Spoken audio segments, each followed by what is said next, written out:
are talking Blackwater Abyss, which is a sequel to the 2007 movie simply called Blackwater. Blackwater Abyss is directed by Andrew Traucki and stars Luke Mitchell and Jessica McNamee.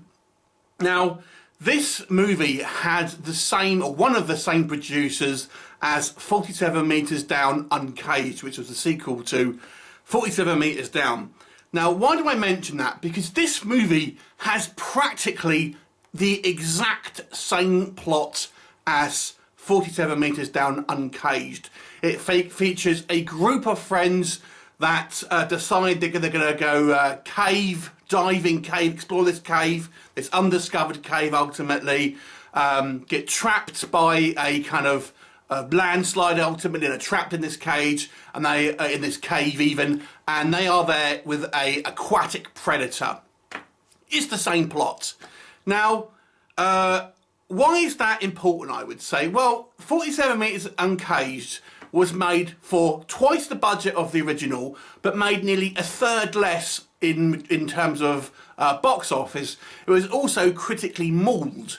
So why this producer has decided a year later to make more or less the same film again is beyond me. This producer is not worth the money that was spent on him. Now, it leads you to a bigger question.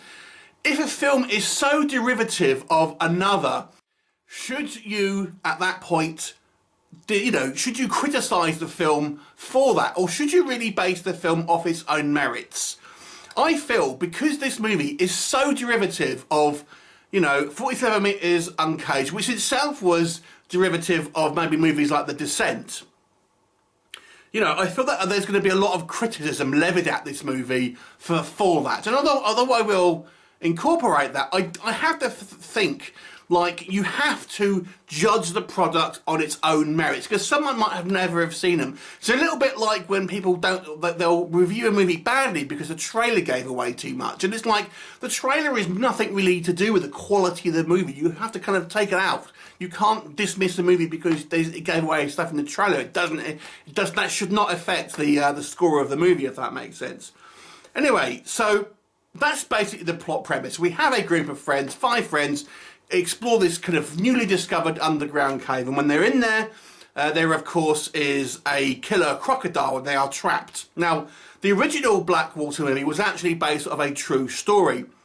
This one is more or less just a kind of a sequel in name only, than the fact that it's got a crocodile. It's really just a little bit like the open water movies have kind of we'll just bundle all them together. Really, it doesn't really have anything to do with the first movie. Yeah, it's an Australian film. Let's talk about what works first of all. Okay, so I think this movie has some really great elements in regards to its tension building. There are long kind of pauses where you're just expecting something to happen. You're expecting this crocodile to appear, and sometimes it does, sometimes it doesn't. But it does a good job of building up this kind of anticipation.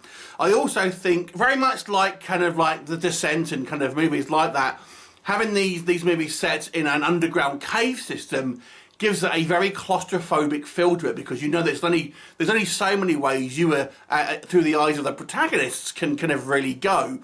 So it really does make you feel like you're trapped in this kind of this labyrinth with very little chance of escape. It does a good job of really kind of building up those kind of tensions. I have to say, I thought the crocodile effects were for the most part quite good, and they actually use real crocodiles for a lot of it, but they kind of composite crocodile images over the kind of like the actual reactions and things like that. Sometimes the effects are a little bit wonky, but I think it's better than having a badly CGI'd crocodile. I think, to be honest with you, it's kind of a mix of real footage, that has been, you know, that has had a sort of been sort of put over, you know, other images and stuff like a composite effect, really. Maybe a little bit of model work, maybe a little bit of CGI here and there, but I actually think outside of maybe 1 or 2 shots where it does look a little bit fake, it works for the most part. I think it benefits from a more of a realistic style crocodile. Although, to be honest with you, I felt the crocodile seemed to change size in certain scenes. It kind of seemed bigger in some scenes and smaller in others. So that was, you know, but for the most part I enjoyed it. And we don't actually see a hell of a lot of it, to be honest. But I actually think it works in that kind of Jaws effect, really, because you are dealing with this dark water and you simply can't see what's below it. And when we do see it, kind of, you know, it comes at you pretty quick and stuff. I thought that was quite good. I actually did feel like you built somewhat of an affinity for the characters, even the kind of the first one to die. I still felt like, you know, you felt like I had some character building moments that you thought, oh, maybe they'll all live, and maybe of course they're not going to. So that was quite good. And I think the actual attack scenes are done sort of fairly well. So what doesn't work? Okay, like I think the obvious thing is it's so derivative of, as I've said, The Descent, 47 Metres Down Uncaged, and kind of movies like this. The fact that it's come out with the same producer a year later than 47 Metres Down Uncaged is crazy to me. And I think that is going to be a legitimate criticism for some. For me personally, I will judge the movie based on its own merits rather than that. To me, it doesn't really factor into my score, because I think you just have to kind of judge the film about what it is. But I do think it's worth mentioning at least. But maybe what else is an issue here? Okay, this movie has some really contrived elements to it. I thought it was, you know, quite teeth-pulling at times in actual fact. So, you know, these guys go down there and it's this newly discovered cave. Oh, wow, that's good. Fair enough, I can buy that. And then there happens to be that this massive storm, even though they said the storm is in a different direction. They're going to get them trapped in there. Although when we see later on in the kind of, when we go outside, there's no evidence of this storm anyway. So that's a contrivance. And then, of course, they have the love triangle, this kind of like this betrayal that happens, you know, within the movie. Oh God, we've got to have some personal drama thrown in as well to kind of like, you know, have another element to it. Again, another contrivance. That, okay, well that signifies that person's going to die because, you know, they've been kind of like, you know, painted as a kind of a bad guy, so to speak. You know, it just is like, oh God.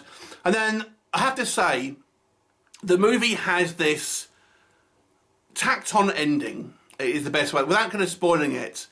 I feel at a certain point, you think the movie's going to end, and you know, but then they have this other kind of action sequence, and it seemed very unnecessary to me, and a little bit like, you know, it kind of really does kind of stretch the plausibility of what kind of would happen here, considering all the other kind of things that I've kind of mentioned here. I don't know. It just seemed a little bit just too much, too silly, I think, to be honest. And that sequence to me as well was quite weak in regards to how it kind of played out. I don't think, you know, but the acting's fine. To be honest, I didn't really have any issues with the acting here. But overall, it's not bad. I actually thought the movie, what worked for me was it's kind of like, what really made me enjoy this film more than not was, I feel the kind of like the growing sense of tension within the film. And it's like very much like the first 47 Metres Down movie, which I really, really enjoyed. It's not as good as that. But I actually preferred this movie to the movie Crawl, which came out, which to me was, I don't know, that was just average to me. It wasn't bad, but it was just average. This to me sits a little bit above average, which I know is against the grain on this. And I've seen a lot of people torpedo this movie, but I feel a lot of that kind of comes from it being so derivative of other things, to be honest. I personally don't think you have to kind of take that out of it when you're looking at the movie as an individual product. So I'm going to give this movie a 6 out of 10. I don't think it's anything fantastic, mind you. It's just slightly above average creature feature. And that's purely, I think, mainly because of the sense of tension, and they kind of treat the threat quite seriously. It's not a joke. It's not a massive, gigantic alligator which is mutant and things like that. It's treated kind of quite seriously and quite somewhat realistically. Anyway, 6 out of 10. Have you seen it? What did you think of it? Leave me a comment and I shall look forward to seeing you next time. Bye for now.